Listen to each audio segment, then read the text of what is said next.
Zoodle Mukbang.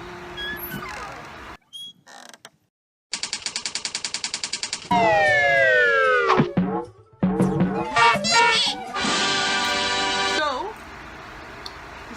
this is my first Zoodle dish, moment of truth. And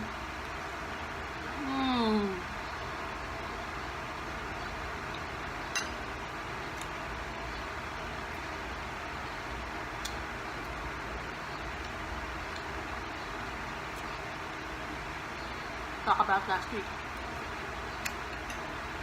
I have been gaining. I've been strictly on keto. Well, as far as I know, I'm just eating meats and fats, a bit of veggies. But for some reason, last week, I don't know what's happening. So this weekend, I indulged just because, I don't know, maybe I need to restart my body because maybe it has adjusted to the no carb, no sugar.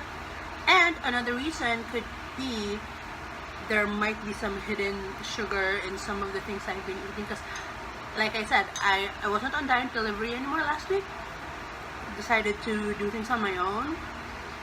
But I don't know. I'm kind of discouraged, yes, but the spiralizer just came in yesterday. So I decided that I want to feature it. And maybe if I add in more veggies to my diet, maybe that'll do something. So what happened was over the weekend, I decided to indulge, but not like, over the top, but still, because I put in a bit of carbs and sugar back into my diet, I shot up to, yesterday I think it was 121.8.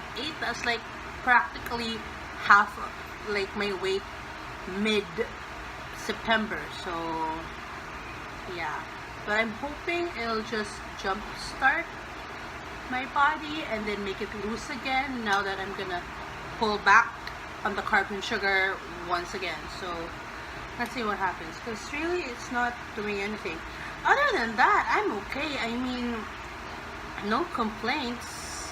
Almond milk saved my life. I've been putting almond milk in everything.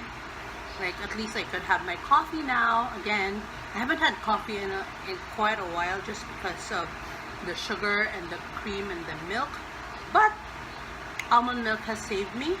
And now one of the hardest things that I had to give up for keto is pasta. I love pasta in any shape or form. And now I think I have my food for the rest of the week.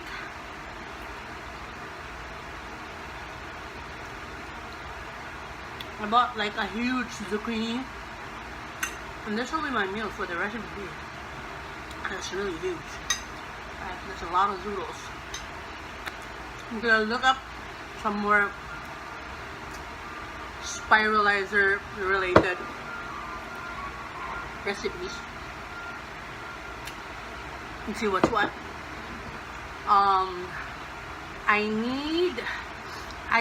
I don't know how people, is there such a thing as spineless? Is there such a thing as seedless zucchinis? Because I never seem to see people have problems. Like on YouTube, I've been like doing some sort of light research, and then they don't seem to have a problem with seeds. I do. Like in the middle of spiralizing, something gets stuck, and then I look at the mechanism. It's like a lot of seeds. So I don't know. How do people do? I mean, it's a minor inconvenience. I mean, duh. But yeah, let me know. And that's that. Let's see what happens within the week, yeah? So excited to try on more pasta recipes.